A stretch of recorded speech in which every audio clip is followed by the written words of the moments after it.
Hey there. Today we're going to do a real quick tutorial about the sizes that you use for Photoshop when you're doing a website in Dreamweaver. Get a little bit of cord here. So I've got CS3, and if you go into File and oh gosh, look at me. I've done this before, really, I swear. If you go File, New, it brings up a dialog box and it's got a bunch of options. Oftentimes for me it comes up as custom. However, if you click on it and go to Web, it's going to give you some default sizes. 640 by 480 is pretty small. Generally, I use 800 by 600. 800 by 600 is just really a standard size. Pretty much everybody is going to be able to view that, and it's going to fit and look good on their screen.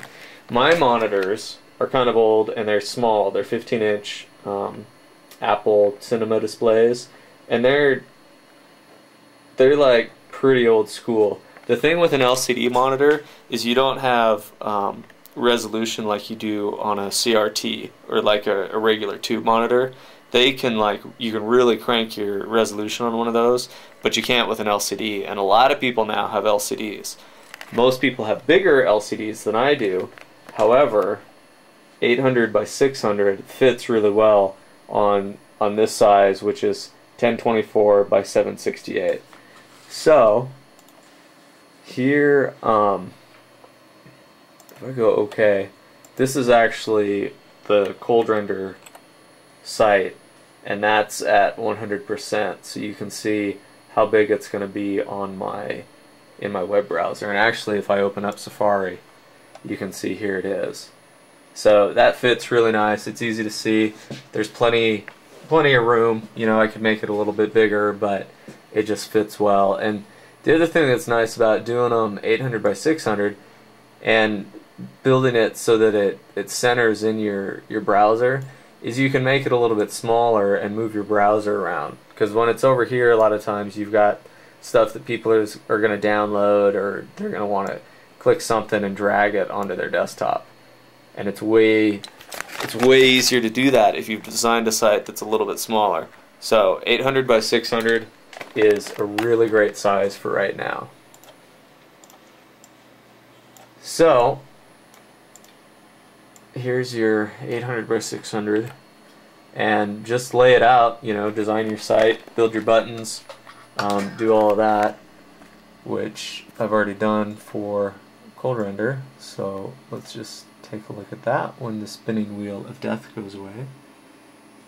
Alright, so here it is, and then if you go to View and then down to Show, you can tell it to show slices, if you can get down to it.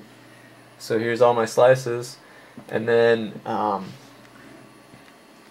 got different layers here that are normal and selected. So I'm gonna, right now it's on its selected layer, which means it's gonna turn white, my buttons. So if I click on normal, they should turn back black. So that's how they normally look, and then that's what the rollover looks like. So, ta-da. And then if I was actually going to do all of this, you go Save for Web and Devices, and it gives you a preview of what it's going to look like with your current settings. Again, JPEG, high or medium. I think the quality at 65 is just perfect. And if you go Save, you want HTML and images, and then tell it wherever you want it to save. I'm not actually going to, because I already have and I don't want to screw it up. But that way it will compress all your images for you and build the HTML, and then you just pop it into Dreamweaver, and all you have to do is make the links. But I do want to show you real quick two other things that I did. My background layer here, this is a little bit tricky. It just looks black pretty much. I zoom in, you can kind of see it's got kind of a concrete looking texture on it. So it's got a pattern maker in here, right here.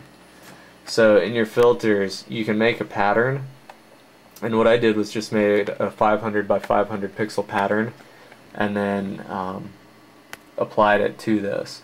However, you're going to want to save that pattern as a 500 by 500 JPEG, because when you go to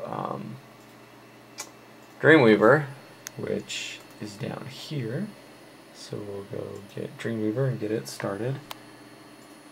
And then, let's see if I can find my HTML. No, I cannot. I lost it. So we will just open it. In Dreamweaver, I'm going to go File and New, because I want to show you how to center stuff, because this is a pretty good trick. And I'm not going to use my actual template. I'm just going to create a blank page, so it'll just be white. So this is really great. Awesome. White page. Far out. If you click on Page Properties down here, it brings up a menu, and this is going to control a lot of the kind of the standards for your site. So like, you can set your font, you know, if you want a default font and a default size. You know, just make it so that it's easy to read and you've got enough contrast between your colors so that it's easy to read. Don't use hot pink on, you know, neon blue, because it'll make your eyes bleed, and nobody likes their retinas to scream. So don't do that. That's a no-no. But if you see here, I've got I can set a background color, you know, to whatever I want. If I hit apply, it's going to turn it all blue, which is great if that's all you want. It's going to take absolutely no size to do that, because that's, you know, 0066cc is all that is. It's just a code color. But if you want it to be a little bit more dynamic, you go find a pattern, even if you just grab one on the internet. And so here's my background concrete pattern, and it's 500 by 500, I think. Yeah. So if I hit OK, it's going to tell me that it's not, I haven't saved it yet, so it doesn't know what to do. I'm going to click Apply, and it automatically sets in that whole pattern behind it.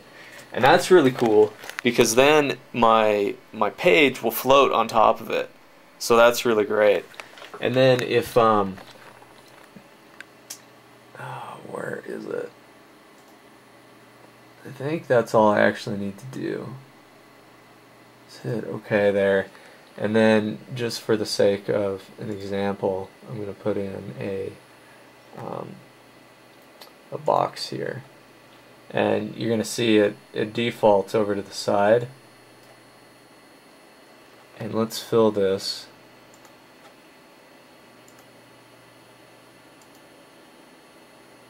Some gray, just so we can see it. And then we'll put in some little text. Website goes here. So, this is where your website would go. So, if I select it, I can grab the whole table. You can tell I've got the table selected because it's got the little things there. Or, if you can't get it, if you can just like click inside of it, and then you come down here, you've got table document, which if you click that, it'll highlight the cell that you're in. Table row, it's not going to change anything, but if I did click it and I had multiple rows in a table, it would select all those rows. And then if you actually select table, it grabs the whole table for you. So that's actually really handy. And then if you look down here, you've got a line, change it to center, and it centers it.